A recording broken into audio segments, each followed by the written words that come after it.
Hey there, everybody. It's Jenny, and I am here today to share how I planned this week in my Plum paper planner. This is the same size as a classic happy planner, and I am using this awesome Disney sticker book this week.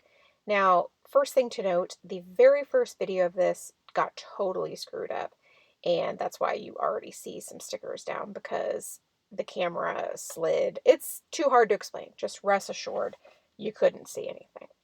I created my middle point of the triangle with that long sticker. I always struggle with those because I don't usually feel like I have a day where I can use those, but I decided this week I was going to go for it anyway.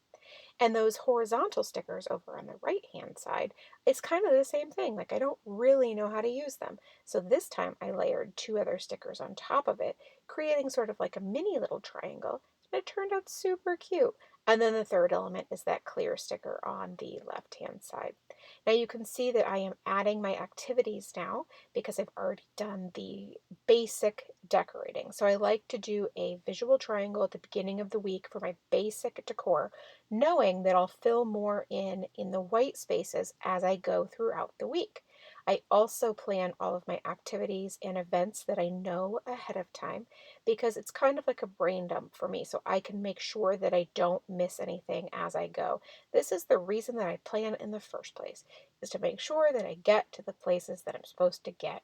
And if I didn't do this, I probably wouldn't get there. So here we are. So I am using this really old colorful box sticker book because I realized I still had so many of the boxes left, and I'm using all 64 colors in these stickers and mixing it up this week with those boxes. So I'm not sticking to all blush or all white or something like that. I'm just using all of the colors that are in these stickers for that. I am trying to stick to 2 or 3 different highlighter colors.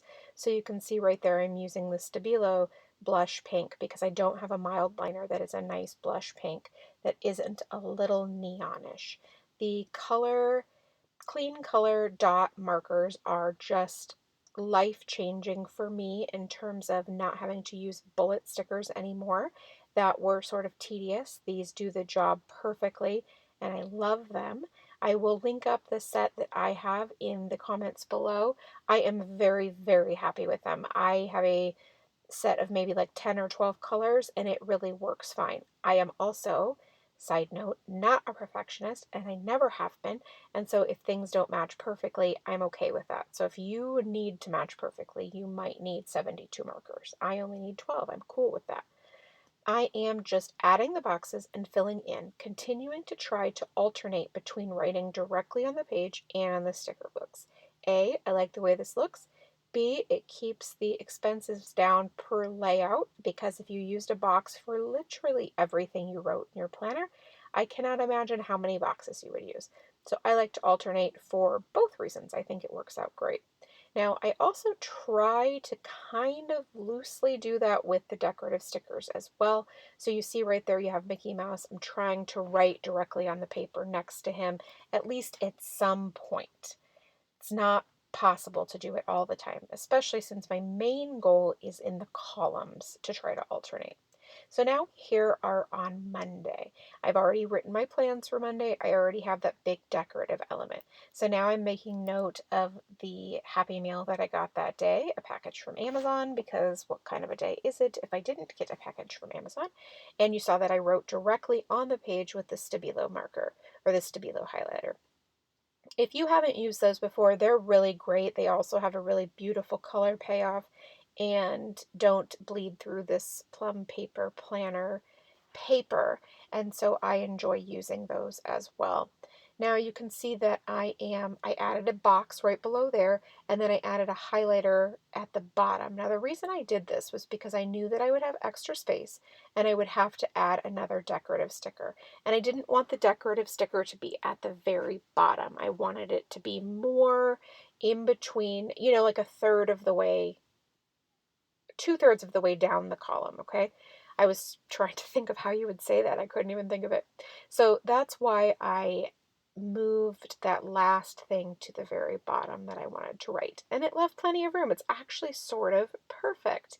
Now, I chose this one because A, obviously it fit the style, and then B, the majority of my stickers are Mickey Mouse versus Minnie Mouse, so finding something that worked that hopefully didn't have text was important because I already have quite a few text stickers on here, decorative text stickers on here. And you know that I try not to have too many of them because then you have 64 positive messages on the page, and that really feels a little manic to me. So having like one, maybe two feels pretty solid. I am continuing on with Tuesday, and you saw that I added a little bit of brush lettering at the top. I hadn't been doing that for a really long time, and I've been back to it the last few weeks, and I'm really got to say that I enjoy it a lot. I like the contrast between the regular handwriting and the brush lettering. It just really stands out, and then it also really calls attention to that as well. So you're thinking, that's great, Jenny. I can't brush letter. Well, A, if I can brush letter, you can brush letter. It just takes practice. But B, it doesn't have to be brush lettering. It can be something different. So alphabet stickers or writing in a different style or something like that. So don't limit yourself to just what you see someone else doing. Make it work for yourself. So I can brush letter, but also remember, I can brush letter because I practiced for hours and hours and hours and hours until I got to where I was happy enough with it to include it in my planner. Now, I love icons. I talk to you about this every week because I use them all the time. And luckily for me, I have 45 Happy Planner sticker books that have the icons in there, and I'm able to include them. I do purchase a lot of icons as well, but I get so much joy out of using them that it is perfectly wonderful. I also use them is the point, and so I don't feel bad about stickers that I purchase that I actually use. Now, I did the exact same thing on Tuesday that I did on Monday. I planned at the top, I planned at the very bottom, and I left a spot in the middle to add a decorative sticker. Now, again, what did I just say a couple minutes ago about not adding too much text? Again, this sticker book, there is a ton of it in there, so it's a little bit harder to do without adding the words. But what I'm hoping is that by the end of the week, there'll be a decent mix of words and non-word stickers. So now you have this sort of cluster of decorative stickers all at the bottom half of the page across Monday, Tuesday, and Wednesday, but they're not all perfectly lined up. So you can see they're staggered. And I think it looks really cute that way.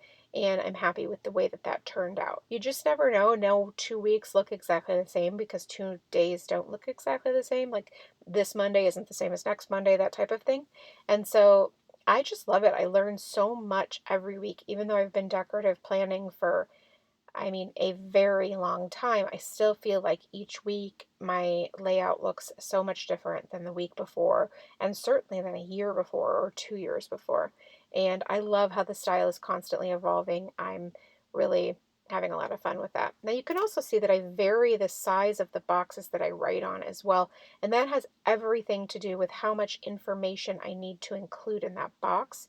So, for example, this is a little bit more of a journaling box. It's talking about my son going to look at rental properties and that he might live in next year at college, and I needed a little bit more room because I had a lot to say versus I use some of the small boxes when for vacuuming or for my other son, his work schedule, like he works at 10 o'clock. I really only need to write a couple of words because I'm including those as reminders to myself. So it's not about the beauty of the planner, it's about the function of the planner.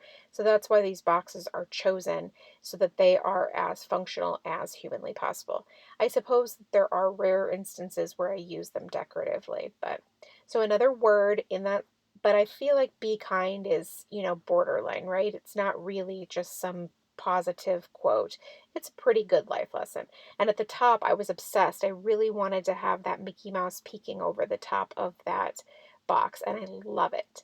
Now, here on Thursday, you're seeing I am including that my son's team lost the game, which this is something that I really want to make a focus on this year is including the wins and the losses and maybe the scores too, if I remember to do that. I'm not always great about remembering that, but I love to include that kind of stuff. And so this year I'm going to make a really conscious effort to do that. And so I added that up at the top with the highlighter, and now I have to work from the bottom back up because I already have filled that top portion of Thursday. Now you can see I started at the bottom with a box. There's no real rhyme or reason to that. I just sort of eyeball what I've got already, and I can see like how am I going to be able to split this up. So for example, I know, okay, I need to write down this Happy Meal or this work schedule or, and I know the things that I need to include. So I want to make sure that I can stagger the stickers and writing directly on the page and then leaving enough blank room for a decorative sticker if there's going to be room.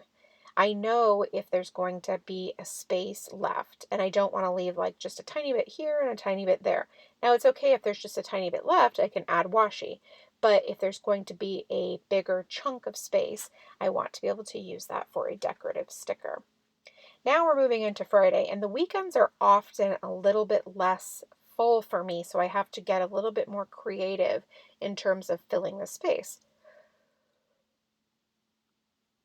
That's not true every week, but it's true a lot. And so I still follow the same things where I am in the columns, alternating writing directly on the sticker and then also writing on the directly on the page. But keeping in mind that if I can, I'll do it across as well. So I'll look to, say, Thursday, for example. And if I can write directly or make it alternating that way as well, I will do that. It just doesn't always work out, though. Sometimes it's a little bit tricky. Now I'm flipping through here. You know how you get to that point where you've used only maybe like a third of the stickers, so you know you have a ton left, but you're like, oh, I really want a blush pink sticker, so I've got to find one. There's a lot of flipping around there. Now, I know that it's often very popular to pull your stickers out ahead of time, but I also like to talk to you through the process of the stickers that I'm choosing. So I talked to you a little bit earlier about how I was using 64 colors. And then here, I chose a small sticker, but it wasn't enough room for the things that I needed to write, mostly because of my handwriting and the way that I was writing it, but really the information included needed a bigger sticker. And so you saw I started writing on it, then it just was not big enough, so I had to pull it out and get a bigger one again. So for me, choosing the actual stickers is part of this planning process. So for example, now I'm going to add this decorative sticker. I knew I wanted to use the clear stickers that just have the little guys on there. And I wanted to use red because I hadn't used red in this column yet. So it's really about choosing the stickers to go in the specific space and that I enjoy the way that they go. So now for the weekend, we're going to just continue on the way that we've been doing it. We're not going to do anything different, but I'm still really loving that cluster that I included on Saturday. And then I'm also including going back and adding. So like, for example, I was finished with Thursday. I'd done this the day before, but I realized, you know what? I've still got a lot of space here. And I love these clear stickers with the guys on there. So I'm going to add those.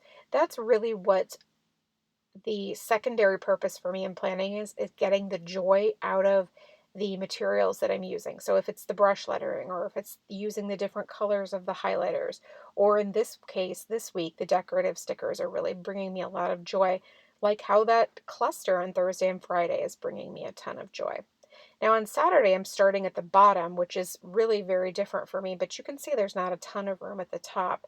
And then based on the way that I did the activities, and I'm going to use a circle sticker where I cut one of the edges off so it can sit flush against the edge. So now that top portion is full, and I love that because adding the circle really changes the dynamic of the layout because the circles are completely different.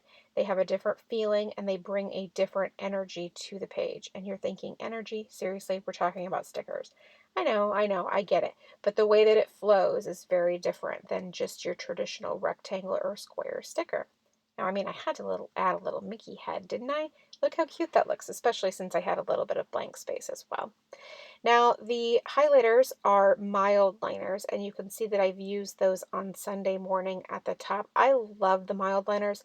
The payout is great. I love that it has a thin edge, it has a thicker edge. I use them for all kinds of things. mostly right now I'm using it for adding color in my planning, but in my memory planning, I use it a lot for making the journaling lines. I love the different colors, and it's really saturated, but not too much. You're still able to read easily what you're writing on top of it. So now we're just going to continue looking for those stickers to incorporate into this week's activities. So now see right there, for example, I wrote the grocery store shopping, and the word Aldi is much, much shorter than that sticker. So I'm adding the icon to the actual sticker versus next to it like I normally would, because I had so much room left over. Now this is one of those things that I would typically write directly on the page because of that, because it doesn't really truly fit in the sticker, but it's all right. It's a lesson learned. It's one of those things that in the future I'll have to remember a little bit better, that I do prefer just writing it directly on the page. Now I am able to just add some of the decorative elements, but see right there, I chose one and I wanted to add it, but A, I'm glad I didn't because I wouldn't have loved it there, but B, it really didn't fit at all. It was much, much too big. So now I'm forced to choose a smaller one that does have words on it, so I'm a little bummed about that, but I love the black for the contrast. It's really super cute. Thanks so much for stopping by and watching it. I really do appreciate it. If you have any questions, please leave them in the comment box below, and I'll do my best to get back to you. Thanks so much, and make it a great day.